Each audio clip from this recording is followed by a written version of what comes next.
In this video, you will learn about integrating videos into your English class. We will talk about how, when, and why to use videos in class, how to search for appropriate videos, how to adapt videos, including adjusting the speed, adding captions, changing the start and end times, and getting rid of ads, and some considerations for using videos in lessons on Zoom. There are so many different times that you can use a video in your English class. First, you might use it to connect to students' prior knowledge. Is your lesson about food and grocery shopping? Show a video of an American grocery store and discuss it. What do you see?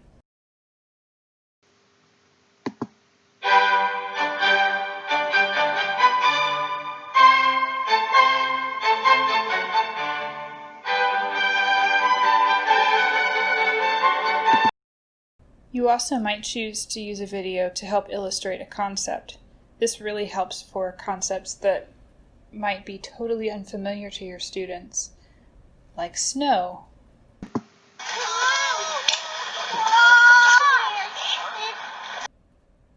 You can also use a video for help with defining words. Showing rather than telling is always helpful.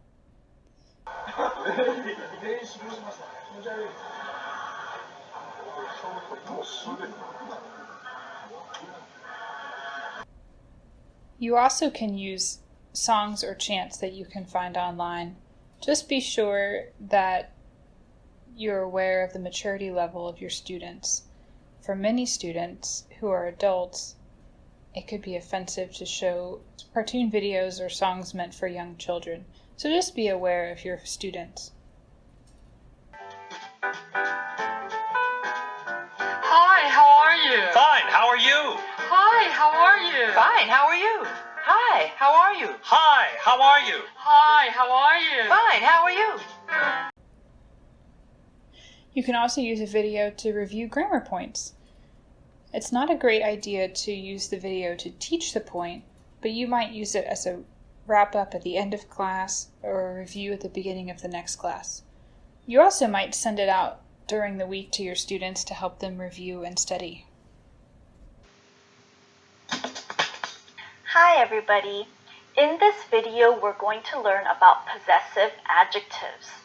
We use possessive adjectives to show that something belongs to me or something belongs to someone else. For students who are more intermediate or advanced, you might have them listen to something without even watching a video, just to work on their listening skills. Short stories, podcasts, news clips, and more are all great sources. It's This American Life, distributed by Public Radio International. I'm Nancy Updike, and I'm filling in for Ira Glass, who's working.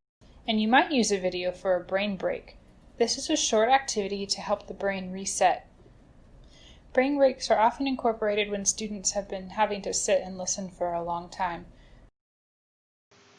Okay, this is a blink brain break, all right? And so what you're going to do is your right eye is going to blink and your left hand is going to do a finger snap. Okay? Just one. And then your left hand, you're going to switch in your other eye, and your other hand is going to do the blink and the snap. Ooh, look.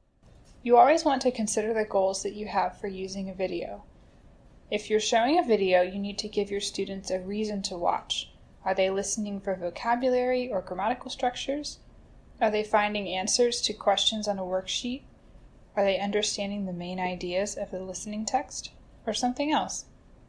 If your purpose is only to show something and the audio isn't important, or it might be confusing or too complex, you could choose to mute the clip and just show the video without sound. You might also choose to show the video more than one time if you think that it will help students understand. Usually, if you're having students listen to something that's short, it's better to have them listen multiple times. Remember, you don't have to show all of a video. You might just choose to show a small portion. We're going to talk a little bit later about how you can do this. So, how do you find videos? You can always search online for so many different videos. Think about the search terms that you use. Just choose a few main words like American grocery store, earthquake, or children sledding. If you're searching through Google, you can click on the Videos tab on the search page to see what videos are available from this topic. You can also use YouTube, which has a wide variety of videos. On YouTube, you can search for a video and filter it for different options. One of the most useful is searching by length. You can choose to search for a video that's less than 4 minutes long, which is often helpful for a classroom setting when you don't have a lot of time to show a video. Many YouTube videos have closed captioning. You can enable the English captions at the bottom of the screen, but you need to be careful because many more of those YouTube videos have automatically generated captions.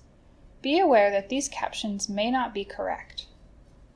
You'll need to change the video speed to make the audio more comprehensible for your students.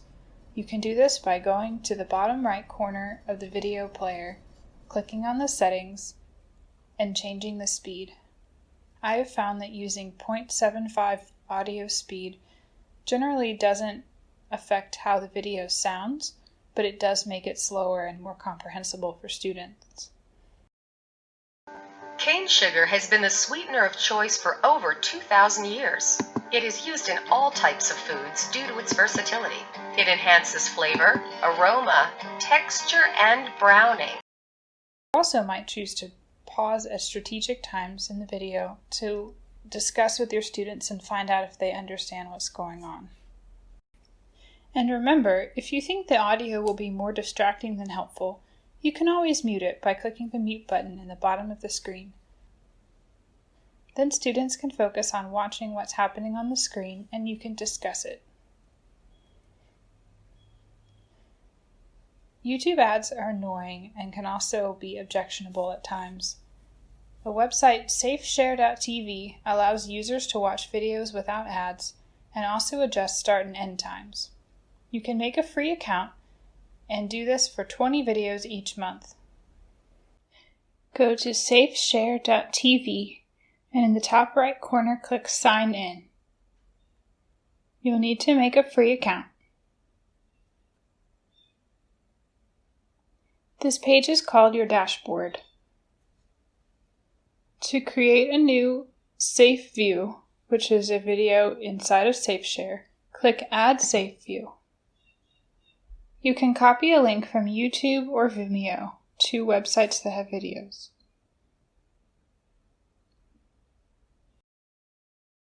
Copy the link and paste it in the box. Then click the magnifying glass.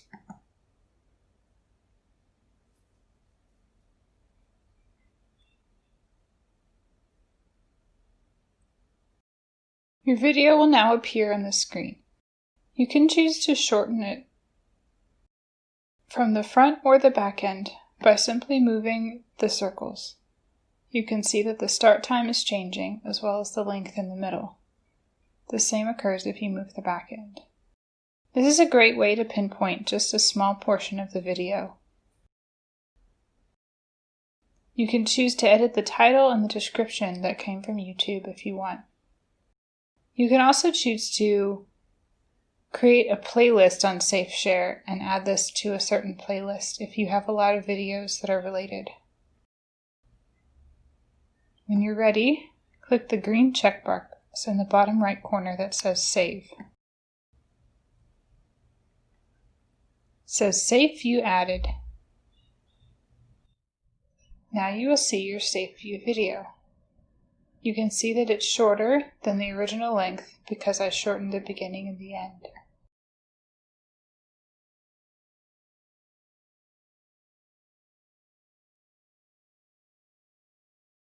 You also can see that there are no ads. All we see is just the video.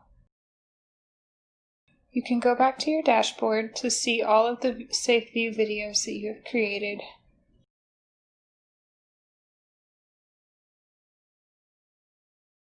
To show a video in class, you can click on the video and then click the play button.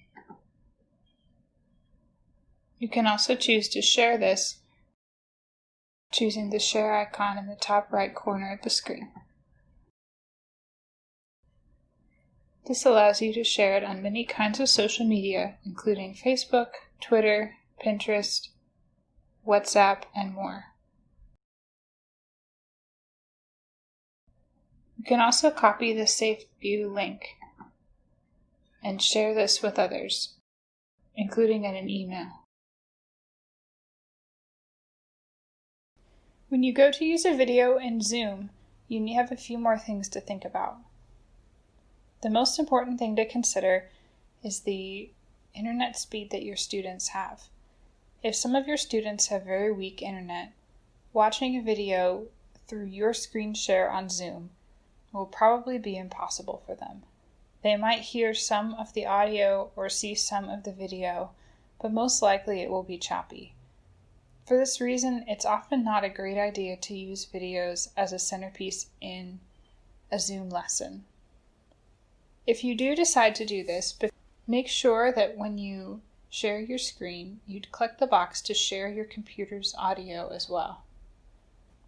I hope you have a great lesson and enjoy finding new ways to incorporate videos into your lesson planning.